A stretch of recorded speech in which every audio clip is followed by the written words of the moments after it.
자, 오늘 말씀 1절을 보세요. 여러분들이 가지고 있는 성경 1절을 보십시오. 1절을 보시면 아브람 때 첫 흉년이 든 것처럼 그의 아들 이삭 때에도 흉년이 찾아왔습니다. 따라서 약 100년의 시간차가 있었지만 아버지인 아브람이 경험했던 그 고난과 환난을 그 아들 이삭도 역시 동일하게 경험하게 된 것이죠. 이처럼 시대와 시간과 세대는 다를 수가 있어요. 그렇지만 감당하기 힘든 고난과 환난은 동일하게 우리들을 찾아옵니다. 아브람 때 있었던 그 환난이 이삭 때에도 있었다라는 거예요. 아브람과 이삭은 여러분 나이 차이가 거의 여러분 100년 아닙니까? 백수의 아들 이삭을 낳았기 때문에 100년간의 차이가 있는데도 불구하고 동일한 흉년이 오게 된 것이죠. 그러기에 아브람과 수천 년의 간격이 있는 지금 우리에게도 동일한 고난과 환난은 분명히 찾아옵니다. 동일하게 찾아와요. 그런즉 이런 고난과 환난을 대하는 우리의 자세와 태도가 몹시 중요하죠. 즉 어떤 분들은 고난과 환난이 없기를 고대합니다. 내 인생에서 고난과 환난은 없으면 좋겠다. 그거 기도를 합니다. 여러분 그런 기도를 해봤자 아무 소용이 없어요. 고난과 환난은 닥칩니다. 따라서 그런 고난과 환난을 어떻게 내가 잘 이겨낼지 그 부분에 우리가 집중을 해야 하는 것이죠. 결과적으로 이삭은 이제 감당하기 힘든 흉년을 만나게 되자 결국 어떻게 했습니까? 애굽으로 내려가려고 이동하기 시작했어요. 바로 아브람의 죽음 이후에 계속 살았던 25장에 나와 있는데 부엘라 헤로이 근처에서 애굽으로 출발했습니다. 왜냐하면 애굽은 대대로 4대 문명의 발생지였기 때문에 특별히 애굽은 나일강이 있었습니다. 그렇기 때문에 대대로 풍족한 곳이 바로 어디였습니까? 어디였다고요? 나일강 유역, 애굽이었죠. 그러기에 북아프리카와 팔레스타인 지방에서 가장 비옥한 땅을 가진 곳이 바로 이 나일강 강가변, 즉 애굽이라고 할 수가 있어요. 실제로 지금도 이집트는요 잘 삽니다. 다른 나라들에 비해서는 잘 살아요. 비옥한 땅을 가지고 있죠. 그런즉 흉년이 들자 이삭 역시 수많은 가족들과 일행들을 이끌고 애굽으로 내려가기 시작했어요. 자, 그래서 결국 이제 그랄로 가서 누구를 만나게 되었습니까? 그랄에 살고 있던 블레셋 왕 아비멜렉을 만나게 되었죠. 이제 그 그랄을 벗어나면요 바로 어디냐? 애굽입니다. 여러분 국경 도시예요. 이 그랄이란 곳은 아주 붙어있는 곳입니다. 이집트와. 자, 그런데 이 그랄 땅에서 애굽으로 내려가려던 그 찰나에 하나님께서 이삭에게 나타나서 애굽으로 내려가지 말고 내가 내게 지시하는 땅에 거주하라고 명령을 내리세요. 오늘 말씀에 나와 있죠. 자, 그렇다면 왜 하나님께서는 애굽으로 내려가지 말라고 했을까요? 여러분 왜 이런 말을 하셨을까요? 당시 흉년을 피해서 풍족했던 애굽으로 내려가는 것은 상식 중의 상식입니다. 사람이라면 누구나 가질 수 있는 상식이에요. 왜? 여러분 흉년은요 경제적인 위기입니다. 먹고 살아가는 것이 불가능해요. 따라서 그렇게 먹고 살아가기가 힘들면요 풍족한 곳을 찾아가는 것은 사람이라면 누구나 가질 수 있는 상식이죠. 이건 여러분 신앙의 문제를 뛰어넘어서 기본적인 그러한 상식입니다. 그런데 왜 하나님께서는 이삭에게 애굽으로 내려가지 말라고 명하셨던 것일까? 실제로 이삭에게 닥친 흉년은 이삭 혼자만의 문제가 아니었고 이삭이 이끌었던 가족들과 많은 일행들도 동일하게 겪어야만 했던 고통이었습니다. 여러분 당시 야곱의 가족이 몇십 명 정도가 아닙니다. 여러분 적게 잡아도 수백 명이고 많게 잡으면 수천 명이에요. 이삭의 여러분 가족들뿐만 아니라 그를 따르던 일행들, 아브라함이 여러분들 군사가 300명이 있었잖아요. 개인 사병이 300명이 있었습니다. 그들이 여러분 한 가정을 이룬다고 쳐도 여러분 4인 가족으로 쳐도 그들만 해도 1200명이라는 거예요. 그러니까 아브라함을 따라다녔던 자들이 1200명이다. 그렇다면 지금 이제 시간이 더 흘렀습니다. 그 아들 때란 말이에요. 따라서 여러분 수천 명의 일행을 먹여 살려야 할 책임이 누구에게 있는 거예요? 이삭에게 있는 것이죠. 그런데 왜 하나님께서는 이런 다소 이상한 요구를 이삭에게 하셨던 것일까? 이삭 혼자의 생명만 관련된 문제가 아니라 이 흉년의 문제는요, 이삭이 여러분 이끌었던 수천 명의 생명과 직결된 문제인데 왜 이런 이상한 요구를 하나님께서 하셨던 것일까? 또 하나님께서는 내게 지시하는 땅에 거주하라고 이삭에게 요구했는데 그렇다면 그 땅은 과연 어디를 말하는 것입니까? 그리고 하나님의 요구에 대한 이삭의 반응을 통해서 후대를 살아가는 신자인 우리에게 주시고자 하는 하나님의 레슨은 과연 무엇일까요? 여러분, 흉년이 들자 왜 이삭은 애굽으로 내려가려고 했습니까? 흉년이 들었습니다. 그런데 왜 이삭은 애굽으로 내려가려고 했던 것이 계십니까? 왜 내려가려고 했을까요? 솔직히 아비인 아브람의 죽음 이후에 두 아들인 에서와 야곱까지 낳고 길렀던, 여러분 그 애굽에 이제 가기 전에 그곳에서 살았던 곳이 어떤 곳이냐면 이삭이 두 아들을 낳고 길렀던 정들었던 곳을 떠나서 애굽으로 간다는 것은요 결코 쉬운 일이 아니에요. 오랫동안 살았습니다. 여러분 에서도 낳고 야곱도 낳고 그들을 길렀습니다. 근데 그런 곳을 버리고 왜 이삭은 애굽으로 내려가려고 했던 것일까요? 그 이유는 바로 당장 무엇을 먹고 살아가야 할지 두려움이 엄습해 왔기 때문이죠. 흉년이 왔기 때문에 당장 뭘 먹고 살아가야 하느냐, 이것으로 인한 두려움 때문에 애굽으로 내려가려고 했던 거예요. 따라서 이삭은 그 두려움과 불안을 피하고자 애굽을 피난처로 삼으려 했던 것이죠. 그런즉 하나님께서 애굽으로 내려가려는 이삭에게 애굽으로 내려가지 말라고 하신 이유는 바로 두려움과 불안과 고난을 만났을 때 진정한 피난처가 어디인지를 분명하게 저와 여러분들에게 가르쳐 주시려는 이유 때문입니다. 믿으시면 아멘, 동의하시면 아멘. 실제로 애굽은 진정한 피난처가 될 수 없어요. 여러분 잘 들으십시오. 애굽은 진정한 피난처가 될 수 있다 없다? 없습니다. 성경에서 애굽은 풍요의 장소로 나와요. 풍족한 곳으로 나옵니다. 적과 꿀이 흐르는 곳으로 나옵니다. 가나안 땅 못지않게 풍족한 곳이 맞아요, 여러분. 그렇지만 성경을 보게 되면 그곳은 세속의 땅이요, 죄악의 땅이요, 하나님의 백성들이 머물 장소가 아님을 알 수가 있는 것이죠.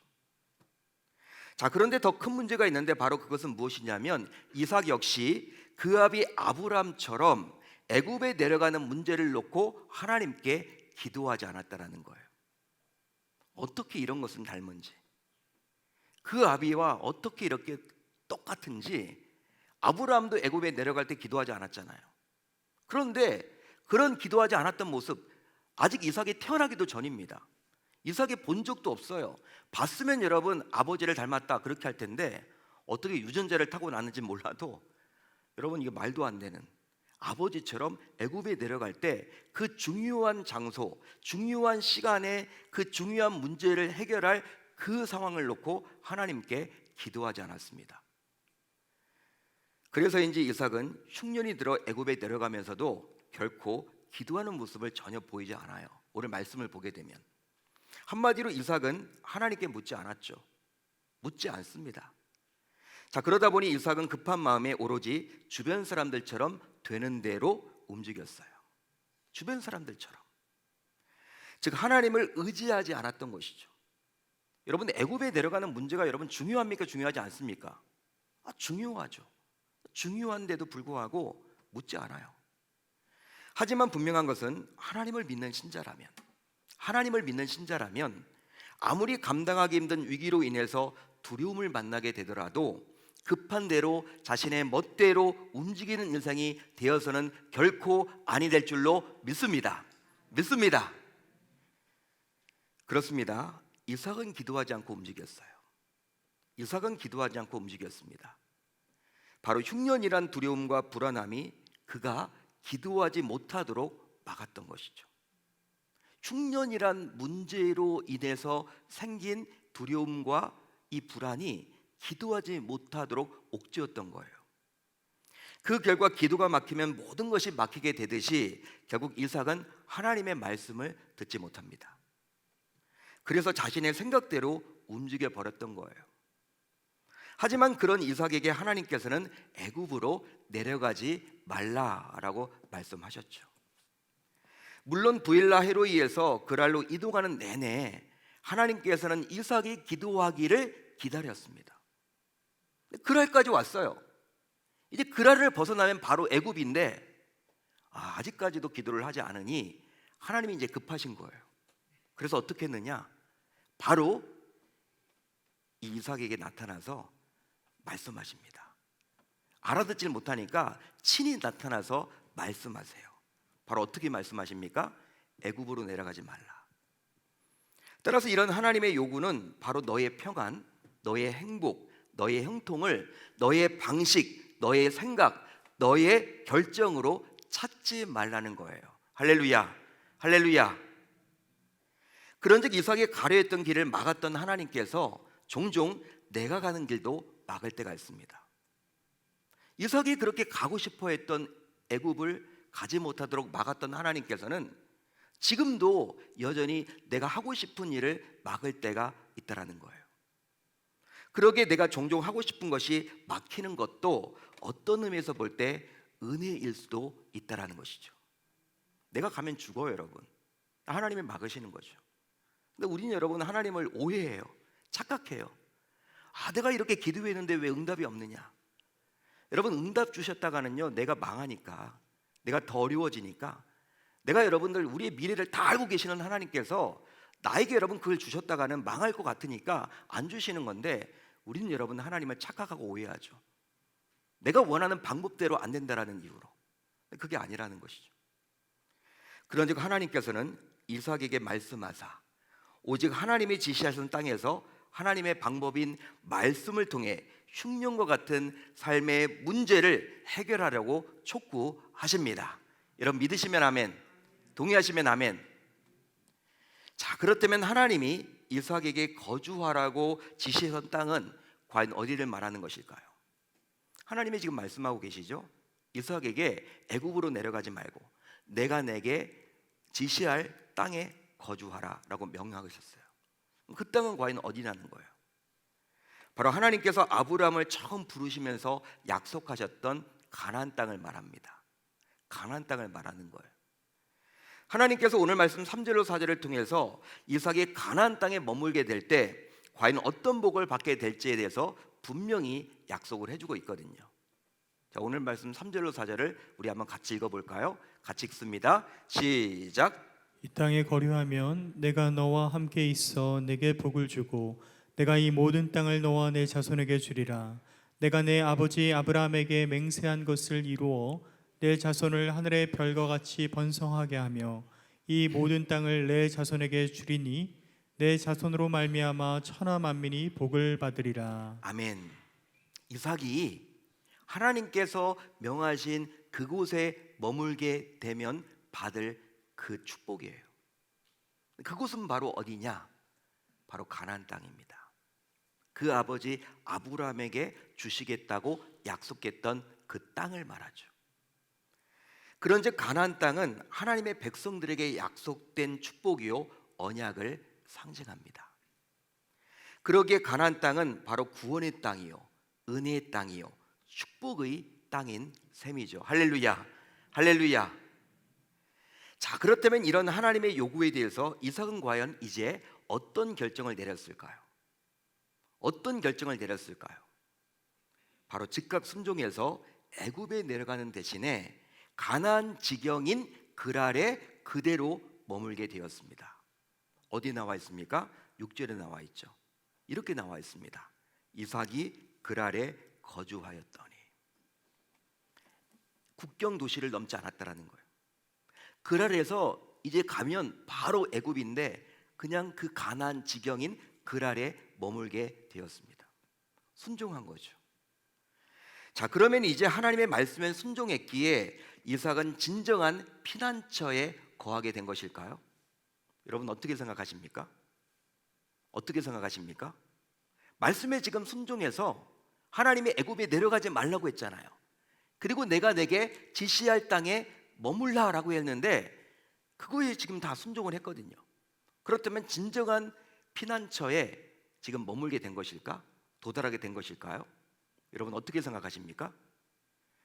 이삭은 애굽이 아니라 가나안 땅에 머물게 되므로 마치 진정한 피난처에 머물게 된 듯 보여요. 겉으로 보기에는요, 머물게 된 듯 보입니다. 하지만 또 다른 문제를 만나게 되어서 결국 이삭은 또 다른 두려움을 갖게 돼요. 흉년으로 인해서 생긴 두려움이 있었는데 그 두려움은 좀 해결을 받는 것처럼 보였어요. 또 다른 두려움이 닥치게 됩니다. 바로 하나님의 말씀에 순종해서 가나안 땅인 그랄에 정착하게 되었지만 이삭은 또 다른 문제를 만나서 여전히 두려움을 갖게 되었다라는 거예요. 한마디로 이삭의 아내인 리브가의 미모가 눈에 띌 만큼 아름다웠습니다. 여러분 어떻게 아름다운지 우리가 상상이 안 되죠. 근데 아름다웠대요. 그러다 보니까 어떤 일이 벌어졌느냐, 그 그랄 땅은 여러분 누가 머물던 땅이었어요? 블레셋 사람들이 머물던 땅이었거든요. 블레셋 사람들. 그러니까 블레셋 사람들이 이 리브가에게 관심을 갖는 거예요. 자꾸 여러분 눈짓을 하면서 누구냐고 물어보는 거예요. 이삭에게. 이삭은 여러분 그러니까 자기 아내라고 말했다가는 자기를 죽여버리고 이 아내를 빼앗아 갈 것만 같아. 그런 여러분 두려움이 생긴 거예요. 아내의 미모가 너무나 뛰어나다 보니까. 여러분들 가운데 우리 사랑하는 배우자의 외모가 그렇게 출중하지 않더라도 오히려 더 감사할 수 있기를 바랍니다. 너무나 여러분들 그렇게 뛰어나면요 막 뺏어려고 할까봐 이게 겁난 거야. 이삭이 자기 생각이죠 여러분. 그러다 보니까 어떻게 했느냐, 자기 아내를 가리켜서 누구라고 이야기를 합니까? 누이라고 이야기를 해버립니다. 누이라고. 자, 그런데 여러분 이거 누구 닮은 거예요? 피는 못 속여. 아브라함을 그대로 닮습니다. 이삭이 여러분 아버지가 그렇게 한 것을 본 적도 없거든요. 자기 태어나기 이전의 일이거든요. 아브라함도 여러분 어떤 일이 벌어졌어요? 애굽에 내려갔을 때 여러분 애굽 사람들이 여러분 그 사라의 외모가 너무나 출중하다 보니까 관심을 가지자 어떻게 했느냐, 여러분 자기 누이라고 속였어요. 나중에 여러분 하나님이 다 구해주시죠 결국. 근데 어떻게 여러분 그 아들 이삭이 그 피를 그대로 물려받았는지, 어떻게 여러분 아버지 아브라함 그대로 따라했는지, 참 여러분 우리가 자녀들이 부모의 좋은 점은 잘 안 담고 좋지 않은 것들은 다 담잖아요. 저희 자녀들도 마찬가지고 아마 여러분들도 그럴 텐데 이 이삭이 여러분 그걸 닮은 거예요. 이 두 가지 여러분 다 닮은 거예요. 아내를 누이라고 속인 것도 닮고 기도하지 않는 것도 닮고, 어떻게 여러분 이게 좋지 않은 것은 다 닮았는지. 여러분 이런 일이 벌어졌습니다. 하지만 이삭이 아내 리브가를 껴안는 모습을 누가 보았어요? 오늘 말씀을 보게 되니까 블레셋 왕이었던 아비멜렉이 보게 되었고, 그 결과 이삭의 거짓말이 들통이 나 버렸어요. 화가 난 이 아비멜렉이요 이 이삭을 호출합니다. 궁궐로. 그리고 따져 물어요. 너는 껴안는 거 보니까 아내인데 왜 나를 속이고 누이라고 했느냐. 누이라고 했기 때문에 큰일 날 뻔했다. 우리 백성들이 겁탈해버렸으면 어떡할 뻔했느냐. 지금 그 말을 합니다. 자, 9절을 한번 볼까요? 우리 한번 같이 한번 읽어봅니다. 9절. 이삭의 거짓말이 들통이 나 있는데 이 9절을 보게 되면 이삭의 솔직한 심정이 잘 담겨져 있어요. 같이 한번 읽습니다. 시작. 이에 아비멜렉이 이삭을 불러 이르되 그가 분명히 내 아내거늘 어찌 내 누이라 하였느냐. 이삭이 그에게 대답하되 내 생각에 그로 말미암아 내가 죽게 될까 두려워하였음이로라. 자, 여러분 잘 보십시오. 이 구절을 보시면 이삭의 솔직한 심정이 잘 담겨져 있는데 그것은 바로 자신의 생각에 사로잡혀서 살았다는 거예요. 자신의 생각에 사로잡혀서 아내로 인해서 죽을까 봐 그것이 두려웠던 거예요. 실제 여러분 이 말씀 잘 보시면요 어떤 말씀이 있습니까? 이삭은 내 생각에 사로잡혀 살았습니다. 분명히 나와 있죠. 그에게 대답하되 이삭이 내 생각에 그로 말미암아 내가 죽게 될까 두려워하였음이로다. 내 생각. 이삭은 여전히 내 생각에 사로잡혀 살았습니다. 가나안 땅에 머물며 살면서도 하나님이 아니라 여러분 누구 생각이 더 중요했어요? 내 생각. 내 생각. 물론 하나님의 말씀에 순종해서 그 아래 머물게 되었음에도 불구하고 여전히 내 생각에서 벗어나지 못한 이삭의 모습을 성경은 말을 해주고 있죠. 보여주고 있어요. 자, 그러다 보니 안타깝게도 하나님께서 친히 택한 이스라엘의 선조인 아브라함의 아들 이삭이 불신자인 블레셋의 아비멜렉 앞에서 두려움에 떨며 구차하게 변명하는 모습을 보입니다. 여러분, 이삭이 누굽니까? 하나님이 택한 이스라엘 백성들의 믿음의 선조인 아브라함의 아들이에요. 적통입니다. 그런 그가 지금 쩔쩔매요. 변명하고 있습니다. 구차하게. 여러분, 당당하지 못한 모습이에요. 아무리 왕이지만 그래도 여러분 하나님의 택한 민족 아닙니까? 이스라엘은. 그 여러분 이스라엘의 최고 여러분 선조인 아브라함의 적통 이삭이 지금 벌벌 떨고 있어요. 두려움에 사로잡혀 있어요. 내 생각에서 여러분 사로잡혀 살아가면요 이렇게 된다는 거예요. 여러분, 이처럼 애굽은 무사하고 하나님께서 약속하신 축복인 땅인 가나안 땅조차도 진정 피난처가 될 수 없음을 성경은 우리에게 보여주고 있는 거예요. 그것은 바로 무엇이냐? 내 생각에 사로잡혀 살아갈 때 그렇게 된다는 것이죠. 여러분, 가나안 땅이면 젖과 꿀이 흐르는 땅이고 하나님께서 약속하신 땅이 맞습니다. 그 땅에서 여러분 형통한 길로 열려져야 할 텐데, 그 땅에서 무조건 행복하게 살아가야 할 텐데 그러지 못한 삶을 이삭은 지금 살고 있다는 거예요. 그 이유가 바로 무엇입니까? 내 생각에 사로잡혀 살아가다 보니까. 여러분, 내 생각에 사로잡혀서 살아가는 게 그만큼 무서운 거예요. 하나님의 말씀보다도. 하나님의 신자들은요 항상 하나님의 말씀이 중요시 돼야 돼요. 말씀이 중심돼야 돼요. 말씀에 따라서 움직여야 하는 거예요. 내 생각보다도, 내 의지보다도, 내 결단보다도, 내 경험보다도 더 말씀이 우선시 되어야 합니다. 그런데 지금 이삭은 그러지 못했던 거예요. 결국 여러분 어떤 일이 벌어집니까? 그렇게 부족한 이삭이었지만 하나님께서는 정말 그래도 이삭을 사랑했었는지 몰라도 친히 이 상황에 간섭하셔서 이삭과 그의 아내의 목숨까지도 친히 지켜주십니다. 자, 11절을 볼까요? 이렇게 나와 있죠. 아비멜렉이 이에 모든 백성에게 명하여 이르되 이 사람이나 그의 아내를 범하는 자는 죽이리라 하였더라. 이런 이삭이지만 하나님은 구해주세요. 그런즉 오직 하나님만이 신자인 우리가 피할 진정한 피난처가 됨을 저와 여러분들은 믿어야 할 줄로 믿습니다. 가나안 땅이 여러분 진정한 피난처가 아니라는 거예요. 애굽도 진정한 피난처가 아니죠. 근데 가나안 땅도 피난처가 아니라 가나안 땅에 가면 누구에게 집중하면서 살아가야 돼요? 하나님에게 집중하면서 살아가야 하는데 그렇지 못하고 내 생각에서 사로잡혀서 살아가다 보니까 이런 엉망된, 이런 엉터리 신자처럼 보여지는 이삭의 모습을 발견하게 되더라는 것이죠. 그러기에 하나님을 놓치게 되면 그 어떤 곳도 안전한 피난처가 될 수는 없습니다. 없어요. 따라서 진정한 피난처는 바로 말씀이고 기도이고 예배입니다. 여러분 믿으시면 아멘. 사랑하는 성도 여러분, 혹시 이 말씀을 듣는 여러분들은 요즘 무엇 때문에 불안해하십니까? 무엇 때문에 두려워하고 계시나요? 무엇 때문에 밤잠을 이루지 못하고 계십니까? 그 결과 어디에서 피난처를 자꾸 찾으려고 하십니까? 행여나 혹시 급하게 처리해야 하기에 급한 대로 되는 대로 매사에 기도하지 않고 쉽게 결정하고 선택하고 있지는 않나요?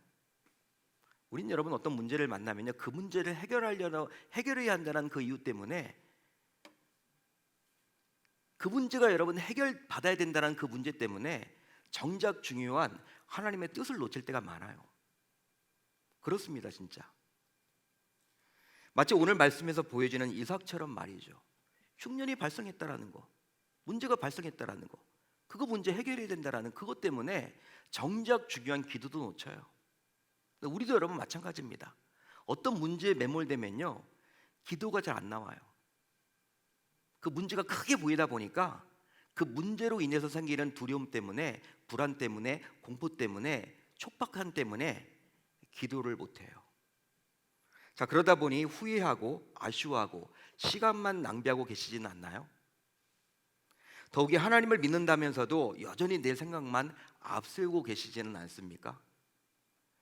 또 누구 때문에 이렇게 되었다며, 당신 때문에, 그 사람 때문이라며, 그리고 나만 피해자고, 나만 고생하고, 나만 잃어버렸고, 나만 괴롭고, 나만 힘들다라고 여기고 있지는 않나요?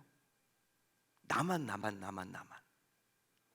또 옆에 있는 사람이 나에게 고마운 사람이 되어야 하는데 괴로운 사람이 되고 있지는 않습니까? 즉, 가장 가까운 부부 간에, 부모와 자녀 간에, 형제와 자매, 남매 간에 말이죠. 그리고 친인척보다도 자주 보게 되는 사랑방 식구들과 교우들 사이에서 말입니다.